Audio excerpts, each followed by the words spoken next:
with the analysis on Garrett, what you saw out of his first full start, full game? Yeah, he did some good things, and then obviously there's some things that we need to clean up. The 2 turnovers, those obviously hurt. And then I think with Garrett, like it's kind of what I talked to him about after the game or watching the tape is just you just got to be really disciplined over and over and over. You can't get bored with just doing your job. And I think that's for anyone. Garrett, probably, more than most, just because like his natural personality is to kind of go rogue on you. But he, I think like I said, you just can't get bored with doing the job and doing and taking the easy things. I think there were some easy things out there that we could have taken and didn't. But at the same time, he made some plays and scrambling around, and that's what he brings is an element, the athleticism element of things, and like I said, ran around, made a couple plays, like the 4th down in that first scoring drive, a heck of a play by him. And there were some other ones where he kind of got out of the pocket and still kept his eyes downfield, made some good throws. A couple times got out of the pocket and ran the ball. I think that with experience, he could be, I think that experience, you can't replace experience. And so, and like, there's a difference between going in and playing a full game and going in for a drive or going in for, a small package or a couple plays. And so, I think with experience with Garrett, he has a really good skill set, and he's a kid that could do some special things. That you just have to try to eliminate the mistakes, and like I said, not get bored with doing your job. Can you formulate your plan around Rogue? I mean, can you massage it a little bit and say, okay, here's some things he does. Can we fit that into that at all? I don't think. That's the thing about that probably you talk about, or I've talked about with probably Stanton more than anyone. But with Garrett, the hardest part is just you don't know when it's going to come. When the good thing's going to come off the scramble or whatever the case may be. And really some of his, and I think this is college or football in general. A lot of times the best, some of the best plays come, off timing or when it's not just how you draw it up and things start to move around and you make a play. And so the hard part in coaching, I think, is you can't gamble into that, and you don't know when that's coming. But there is some advantage to being able to move around and make plays, and like I said, he does a good job of that. It's just when the easy stuff's there, he's got to be disciplined enough to take the easy stuff too. The stuff you can reproduce, the stuff that you can predict, the stuff that you can game plan, like those plays have to be made. Different is your play sheet when he's in the game compared to JT, because they're obviously different skill sets. It's a little bit different, especially like in the run game in particular, because there's a threat of the quarterback run with Garrett in the air, and also you can read some things and stuff like that. So in the run game, it's obviously a lot different. In the pass game, like just try to do stuff that each of them are good at or feel really comfortable with. You know what I mean? I don't think that the plays necessarily change. You just kind of got to figure out, what's Garrett comfortable with and what's he execute well, what's he see well, and try to get him into that. And I think that's the case. It doesn't matter where you are or who you're playing with. Like if the quarterback likes the play, it's probably gonna work, and if he doesn't, it's probably not. No matter how good of a play it is or how bad of a play it is. I can remember even as a player that was the case. Leach would signal something in. I'm like, that's stupid, and then it wouldn't work. Or he'd signal something in and be like, I really like that, and we may not get a defense that it was built for, or that it lined up great against, but you found a way to execute it, and because it's something you liked and believed in. So I think that's the key, really, with anyone in quarterback play. I can remember my first year at North Texas, probably the biggest difference between my first year at North Texas and my second year at North Texas, just from a play calling standpoint. Obviously players are different, but my first year I'm like, man, this play should work, I love this play, and then you got to figure out it's not about what I love as a player, it's what Mason Fine likes as a player. You know what I mean? And I think that was calling plays something you had to learn, because like, man, if I were in there, that would have worked. Well, I'm not in there, so I better figure out what Mason Fine likes to execute and call those plays. And same thing, like I said, no matter where it is, you better figure out what the guy that's taking the snap likes and feels comfortable with and can execute, and try to get him into those plays. And if you do, it usually works. How different is practicing with an improvisational quarterback? Practice isn't any different. You just, like I said, sometimes you love the improvising, and sometimes you hate it. And so The hard part is trying to figure out, balance that out. And like I said, I think the improvising, it's good as long as you don't take negative yards plays, and that's the key. Because, like I said, when your first couple of reads aren't open and you move around and create, that's good, But you can't take negative yards plays, and if the first couple of reads are open, you still got to take those. I think that's the biggest, like I said, like where he could have improved the most was just like when you had something easy there, take it, and don't try to make too much happen. I know that it's not your decision directly in terms of the quarterback that starts, but just from you coming this year and then JT publicly saying that he came to play under you and to have the experience with you again, what was, or did you have conversation with him this past week? And then does that in any way kind of culminate to maybe how the season didn't go the way anybody would have wanted, that he didn't end up being a starter? I had conversations with him, and the great thing about JT is he was an incredible teammate last week, I thought, and his kind of comment on the situation was like, hey, during the season it's all about the team and what gives the best chance to win. If you want to run him around, he probably gives you a better chance to win than I do, and so you got to respect that about him. And like I said, I think that last week he was an incredible teammate. Had great energy on the sideline, I think, and practiced the right way, and really did a great job being a great teammate. When Garrett threw the pick six on the third play, how tough is it for a young quarterback to kind of bounce back from that, the way he did?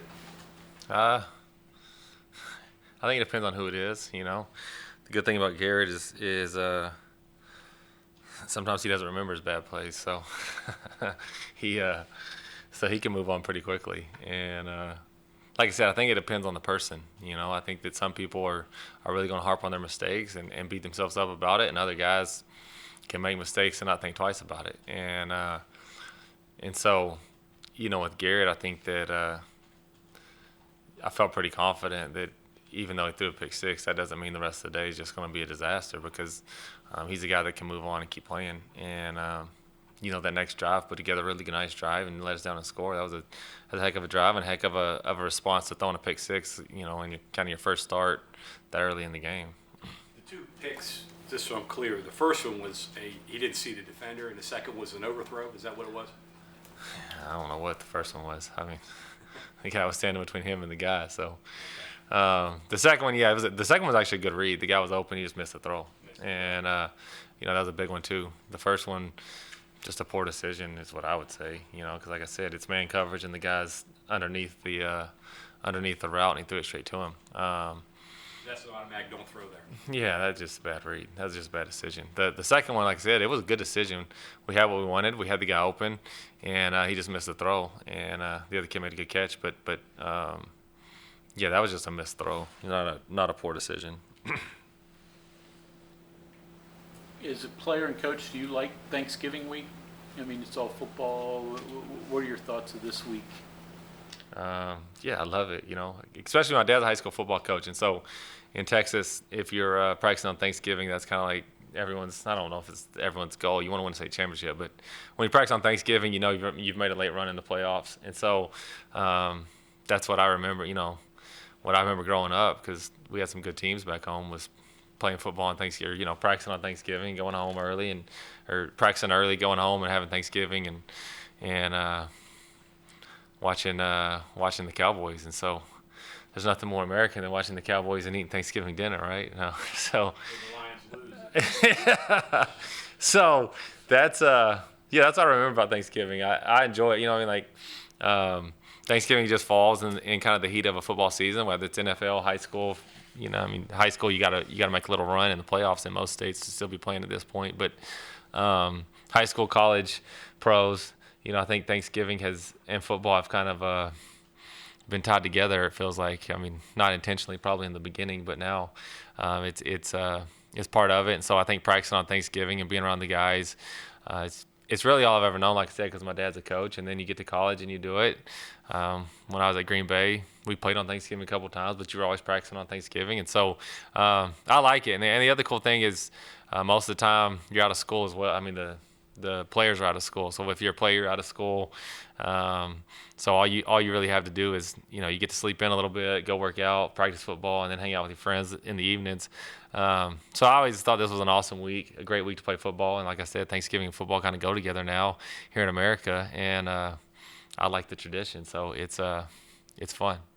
If Garrett were a starting quarterback for the next few years, let's just say, would you be able to recognize him at that time from where he is now? Or would a quarterback like that change, become maybe more cautious, more knowledgeable? I don't think you would necessarily become more cautious, but I do think the execution cleans up. Like I said earlier, that just comes with with live reps. I think that. I think I talked about it last week, but you just kind of got to be yourself, and like you can't try to be someone you're not, and that's in anything, And but as a player, the same. So I think that you'd see a similar style of football, but like last week, the 2-minute drive right before half, we had a wide open hitch route that if he takes, you probably get a drive going. On second down, the hitch is wide open, and he just doesn't look at it. And that's that's where his eyes should have been to start, And like you take that, you get a first down, you might get a drive going. At worst, you probably don't allow them to score right before half, but at best, you go get a score going in and kind of have some momentum with the ball coming out. And that's something that's really, really easy to do. He had, and just, was undisciplined for a play, didn't look at it, and didn't take it. And so, I think that what you would see is stuff like that clean up tremendously, and it would just get better and better. Like I said, I think Garrett has a unique skill set. He can run around well. He has a really strong arm, like the deep ball he threw to Sam, like that's a really big time throw, as a heck of a ball. It takes a pretty special arm talent to do that, and Garrett has a special arm talent. But like I said, I think that what you see is just the execution cleanup, and if you do that, then I think that he could be really, really good, and you can move the offense. Like I said, like the 2-minute drive is just an easy example. Like, boom, you get points there. It maybe changes the entire complexion of that football game. And like I said, it's an easy hitch to take that he just ignored. And there were a couple of others, like I said, hitch routes that he just didn't throw because, like I said, and I think some of it he wanted to make the big throw. You know what I mean? Because we were running like a little hitch with an inside fade, and he's hoping the inside fade's open. I'm like, well, hope's a bad strategy, bud. You better see what they did and take what they actually do, not what you hope they do. And so I think that, like I said, with time that would clean up. I don't think his style of play would change. I don't think necessarily he becomes less cautious. I think you just see him clean up the execution and make less mistakes and take the easy things. And if you do that, you move up and down the field, and so you get kind of the improvisation side of things with him. And if you clean up, like I said, the easy things, I think that he could really move an offense. You have to remind yourself that that was his first start. And there have been some pretty good quarterbacks. He's played, but that was his first start. He admitted he was nervous as hell going into the game. And you didn't really manage him like first start quarterbacks usually are. You just let him play. You have to remind yourself that, hey, this is the first time he's really done this. Yeah, man, I think there's something to like I said, that's experience. You know what I mean? Like the more reps, the more game reps you can get, the better and better you're going to be. And that's why some of those older quarterbacks in the NFL, their skill level might not be the same as it was when they were younger, but they still might be arguably the best quarterbacks in the NFL because nothing can fool them. You know what I mean? They've just seen everything. They can execute at a really high level, and so like I said, I think that you in your first start, you're gonna make some mistakes. You know what I mean? And Remember your first start? I should. I can't think of actually who we played right now, but I remember my first high school start. I don't remember my first college start, but Must not have been that memorable then if you don't remember, right? well, we were probably, Texas Tech did a good job scheduling back when I played, so it probably wasn't a real memorable opponent, but here's my guess. Wasn't a number 19? No, it wasn't a conference opponent. No. The first I remember is, the first conference game I played was Texas A&M down in Kyle Field. We came back and beat them in the last second to the sophomore. That's probably the first game I remember. I don't even remember who we played before that. Just on, obviously you weren't there prior to this year, and you can look at the numbers, and obviously the big win and coming in last week or 2 weeks ago being such a big deal for Garrett, and then this past game, first start, not as great just on face value. But was there anything that you noticed from the appearance at Oklahoma to the start against Kansas State that was actually, okay, he already progressed to this, was an eye-popping, like that's already better just from a week of practice as the top guy that maybe we would miss if we're just looking at the numbers? You know, the thing about Garrett is we've given him, I mean, he gets a ton of reps every day, you know what I mean, in practice. And so I think there has been progression throughout, I mean, especially from when I got here. You know, if you look at like spring ball through fall camp, through like, he's gotten a lot better, you know what I mean? And, but, you know, from Oklahoma to K-State, you know, I don't know if there was a ton different, you know, hopefully he was 1 week better, but it's not like there's something that's like, oh, this one thing happened that you noticed it. You know what I mean? I do think that over time he has gotten a whole lot better, and at probably the thing that I kind of talked about, like just making the easy play, you know, and doing it the way he's coached to do it. And I think that, you know, the probably the biggest difference, I mean, I guess if you want him, like when he went in that Oklahoma game, he missed like 6 exchanges or exchanged the football wrong. Only one of them was on the ground. Missed a motion, you know what I mean? Like, we ran a play out of a formation you can't really run a play out of against Oklahoma, and thank goodness it wasn't a disaster because we were supposed to motion, and he just decided to snap the football, called for the ball, and here it comes, you know.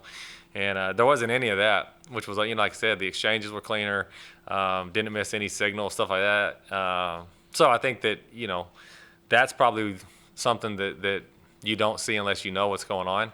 Obviously, you know, in the Oklahoma game, you could see some of the exchanges that were poor. You know, like when him and the running back go the opposite, different directions. When him and JJ fumbled the exchange, like that was the wrong exchange. And so, like, you can see a little bit of that. There wasn't any of that this week against Kansas State. There weren't any missed signals or motions. So I think from an operational standpoint, he definitely got better, and probably because, like I said, he knew he was going in and had to really prepare. But like I said, I think that the more reps you get, the better you're gonna get, and you're gonna get better and better every time. Like I said, the more live game reps you can get. I have one more here. You know, watching Oklahoma State for the whole time West Virginia's been in this league, they prey on stationary quarterbacks. I mean, those edge, they're coming. They got a bunch of guys. They love to pressure the quarterback. Clearly, that has to help you, having a quarterback that can escape and move around in the pocket and extend plays. Yeah, that definitely. I mean, like I said, that helps. Doesn't really matter who it's against. Like from a standpoint, if the quarterback gets pressure, if you can extend plays, it helps. You know, it's been a long time since I played Oklahoma State. You know, I guess I was a player the last time I did it, so they've changed a little bit since then, I'm sure. It was always a fun place to play. When we used to play them, it was always shootouts. When it was us versus Oklahoma State, 07. That might be statistically, or probably is statistically the best game I ever played, and we got beat like, I forget what, but it was close. And then in 08, they came to our place, and again they were good offensively, and it kind of was a shootout. So you know, like I said, I don't really have the recent history with what they've done defensively. I know they were really good last year defensively, and caused a lot of things, and still have a lot of those players. So they like to rush the passer. They like to rush the passer. And try to come get after them, and you know, we'll have to do a good job protecting regardless of who's back there. But definitely, like you said, extending the plays and maybe being able to get out of some trouble can really help you. And like I said earlier, I think the key is just to not take negative plays. I think that sometimes athletic quarterbacks don't know when the plays when they're done, you know. And Garrett did a good job of that last week. I don't think he took any like dumb sacks because he thought I can get out of a situation that you can't get out of. Sometimes I think that you know, really athletic kids don't know when to cut bait, but he did a good job of that last week. And if he gets in a situation where he needs to just eliminate, you know, minimize the damage, hopefully he does that this week. But yeah, being able to move around against really good pass rushers, you know, I think there's two elements to it. You got to be great in the pocket, and you got to be able to fill space and kind of shuffle around in the pocket. And then when you got to get out, you got to get out and hopefully keep the play alive, you know, and eliminate the negative yardage plays. Grant, from where you had to throw Jalen Anderson in late in the TCU game to what you saw Saturday, it seems like pretty good progress from him. How has he helped himself and helped you all lately? I thought he had a really good week last week, and showed up on the game. You know, Jalen's a kid with a whole lot of talent that I think, you know, I've only been here a few months with him, but I think from when he got here to now, like most people going from high school to college, just have to grow up a little bit and transition from a high school player to a college player. And I think that knowing he was going to have an opportunity to get some reps helped him grow up in a hurry. And I think that last week and this week or last couple weeks, you've seen him in the building, in Coach Scott's office, trying to watch film, trying to study tape. And like I said, I think that's a sign of growth and a sign of, it helps when you know you're going to get in there. But it helps you perform on Saturday too, because if you're prepared, I think you go out there with confidence. He's always he's always been good with the football in his hand, and I mean, last spring we saw that, this fall camp, I'm sure as long as he's been here, I'm sure that's been something that isn't hard to see. Like when he has the football in his hand, he has a pretty good skill set. It's just doing everything else right that he had to kind of figure out, and whether it be protection, getting tough yards, stuff like that. And we weren't sure, like, what's he going to look like in short yardage? And then we gave him 2 short yardage runs. I think he may have got explosives on both of them, And so you're right on with him. I think that having to throw him into the fire has I think in that situation with a kid like him or a kid in his situation, you're either going to get exposed for not doing things right, or you're going to kind of rise to the challenge. And he's kind of taken the challenge head on and done a lot of good things. I don't think he's missed in a game. I don't think he's missed a blitz yet, in protection, which is definite growth for him. When he's got the ball, he's been disciplined with his reads. And then when you get him in space, like I said, I think that, you can't teach people how to be good with the ball in their hand. That's kind of a skill you either have or you don't. And he has it, and it's shown up on Saturdays. The moment hasn't been too big for him. He's done his job at a high level, and that's been really, really encouraging to see and pretty cool to see from Jalen. Big guy, but what I understand, he can really catch it. His high school numbers are pretty good, but he seems like he has some speed when he opens up too. Like when you say skill set with him, what does that bring across the board? Yeah, I think like you said, he has probably, he has really good hands. He has, especially for a running back, like super soft hands. Catching the football comes natural to him. He's more elusive than you'd think to kind of be his size, and it's not like he's like, when you see him like make a guy miss, it's not like, man, that was a super quick twitchy move. It's just he has just like a little suddenness that's elusive and people can't tackle, and then he's big enough that I think in time he's going to be a hard guy to tackle as well, I think that the more he plays, the more you'll kind of see that. And I think that, again, transitioning from high school to college, you kind of have to develop into. There's guys like CJ, they're just naturally big and strong. CJ weighs 240. That naturally, like, their tendency is to try to run over you instead of run around you. You know what I mean? When you've kind of been the best and most talented and probably most gifted player on the football field most of your career, a lot of times the natural move is to try to get around people and make them miss. But Jalen is big enough and physically, he has a stature big enough that he could be a pretty physical back when he kind of figures that side of it out too. And I think that's what you'll see as he continues to grow, is he's a kid that can make you miss. And with time and with experience and with runs, I think he'll be a guy that will be able to get behind his pads and get some tough yards as well. And if you get that, you got pretty much a complete back with him. You know what I mean? Like a skill set that can make you miss, can catch the football in the backfield. And then if he can get the tough yards, he's got the build to be able to do it. You can have a pretty special player. And so that's, like I said, love his skill set. Like it's been cool to see him kind of grow up over the last 2 weeks from a standpoint of just preparation. And like I said, again, knowing that you're going to have the opportunity to play, I think plays into that. And hopefully you just continue to see growth from him. And he's a guy that can be fun to watch for a couple years to come, Okay, Coach. Now, just to refresh your memory and let the media know, it was Oklahoma State 49, Texas Tech 45. They went to 2-2. You dropped to 3-1. Graham Harrell completed 46 of 67 passes for 646 yards, 5 touchdowns. It's the 4th largest passing yards in college football history. 237 went to Michael Crabtree, and 233 yards went to Danny Amendola. Yeah. So, You don't remember any of that? there you go.